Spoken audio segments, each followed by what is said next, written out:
Selamat malam.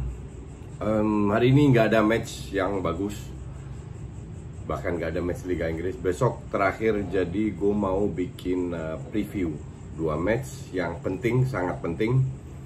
Degradasi juga masih bisa, tapi lebih ke Champions League ya, yaitu MU lawan Leicester dan juga Chelsea lawan Wolves. Oke. Ini skenario-nya banyak. Kalau MU seri, kalau MU kalah, MU seri pasti lolos. Kalau kalah aja nggak lolos. Kalau MU menang, terus apakah Leicester lolos, tergantung Chelsea sama Wolves gimana. Jadi bagusnya semua match dijalankan di waktu yang sama, jam 10 WIB. Gue belum tahu nonton yang mana, tapi ya kemungkinan besar sih gue coba nonton MU dulu. Kalau membosankan gue pindah, kalau enggak Chelsea ntar bisa ditonton ulang. Oke. Gue mulai dari Chelsea dulu. Chelsea ketemu Wolves. Kita tahu terakhir Chelsea lawan Liverpool sang juara menang 5-3. Tapi sempat kesulitan juga. 4-1 unggul terus sampai 4-3. Di situ seru tuh. Chelsea ambil risiko, kena counternya, gol 5-3 selesai. Tapi that's football. Nah, sekarang Chelsea harus belajar dari match itu. Apakah mereka dari sisi permainan kalah? Tidak. Cuman yang bikin gue bingung, kenapa Lampard tidak menurunkan Pulisic dari awal. Karena praktis, kalau lu tanya pemain yang kreatif yang bisa menusuk, itu salah satu yang mungkin ya Pulisic dan Odoi ya. Tammy Abraham ya so-so, masih lumayan. Tapi sisanya nggak bisa. Mason Mount bukan tipikal yang gocek-gocek, goreng-goreng.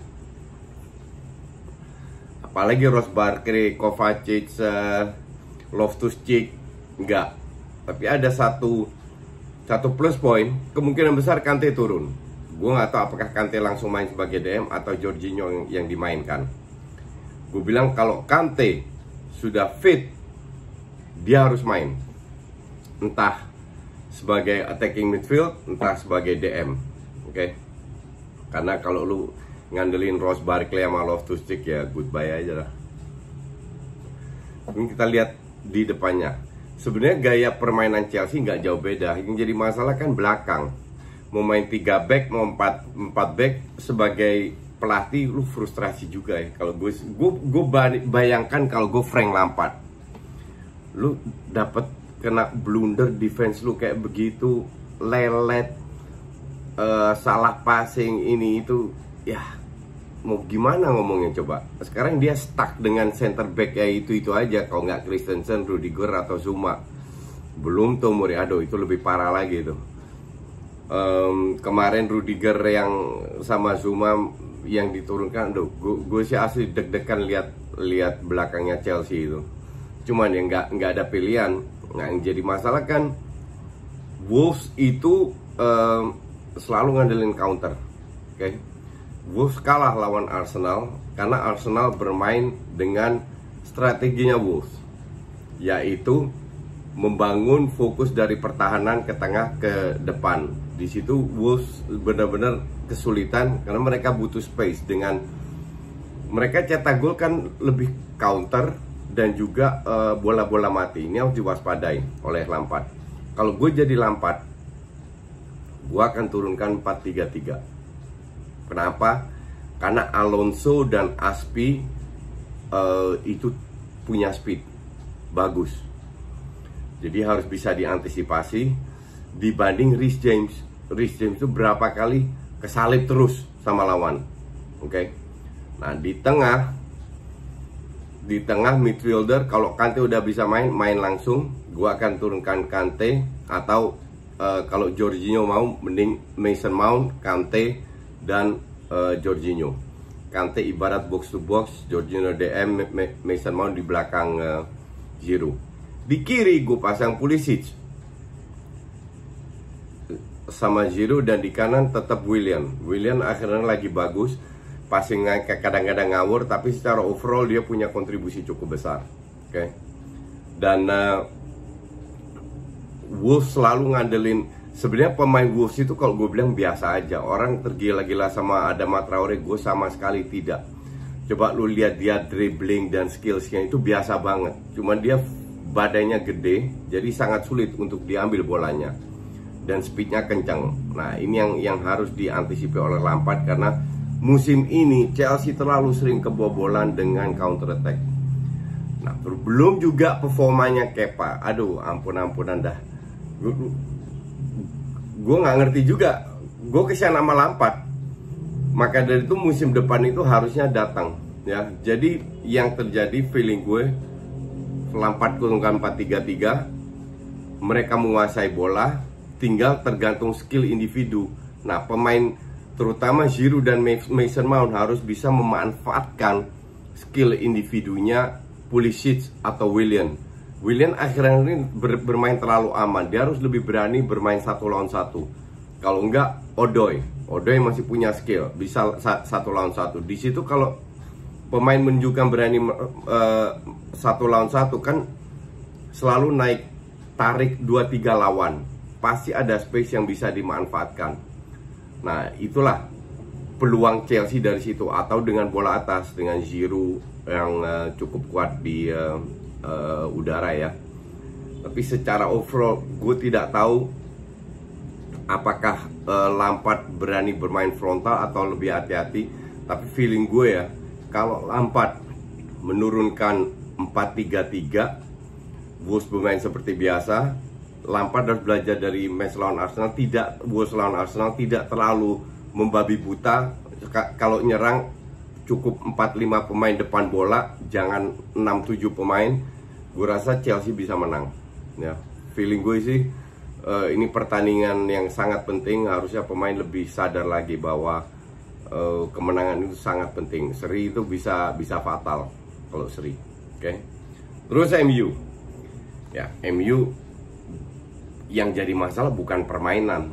Gue udah berkali-kali bahas, MU permainannya bagus kalau semua fit. Kalau starting 11 yang diturunkan, tidak ada rotasi. Cuman yang jadi masalah kan satu, kecapean. Nah, pada saat kita capek, passing kita sudah nggak bisa fokus untuk passing. Yang ada di counter. Dan kita tahu betapa bahayanya counternya Leicester. Oke. Leicester, gue sudah bilang juga berapa bulan terakhir setelah liburan, ini pasti ngedrop. Dan terbukti ngedrop. Jangan bilang karena Maddison nggak bisa main atau apa. Malam ini Chilwell sama Soyuncu nggak main. Apakah pengaruh? Ya so-so, lumayan lah. Tapi nggak berpengaruh banget. Karena yang berpengaruh itu sistemnya. Gue tidak tahu apakah Roger berani menekan MU dengan 5-6 pemain seperti dia lakukan lawan Arsenal. Kalau dia berani melakukan itu bunuh diri. Itu sistem bunuh diri. Kekuatan Leicester adalah pada saat mereka menjadi juara itu lebih bermain di babak sendiri, lebih bertahan di babak sendiri karena counter attack-nya gila, akurasi passing Vardy itu gila banget. Dan itu harus lebih dimanfaatkan, bukan dengan cara ngepres. You cannot press MU. MU itu sudah terlatih untuk bisa membangun serangan dari belakang, dan jarak antar pemain belakang dan tengah itu rapat sehingga mereka gampang sekali lolos dari tekanan lawan. Nah, kalau seandainya berani ngepres itu kan terjadi ruang kosong antara pemain belakang dan tengah. Itu gampang sekali dimanfaatkan oleh pemain Man United. Apalagi kalau Bruno-nya lolos dengan passingnya. Jangan kasih MU space. Lu kasih MU space, mereka udah kayak ikan aja, lincahnya minta ampun di air. Yang lu harus lakukan adalah antar lini itu harus rapat. Karena kreativitas murni datang dari Bruno. Kalau Bruno 1-2 kali salah passing bisa di counter, dan itu harus diantisipasi oleh Matic. Salah satu instruksi yang kalau gue jadi gue berikan adalah berada di lini kedua di belakang Matic, berada di lini kedua di belakang Bruno. Bruno passingnya itu selalu riskful, bisa dipotong, tapi kalau dapat bisa membahayakan.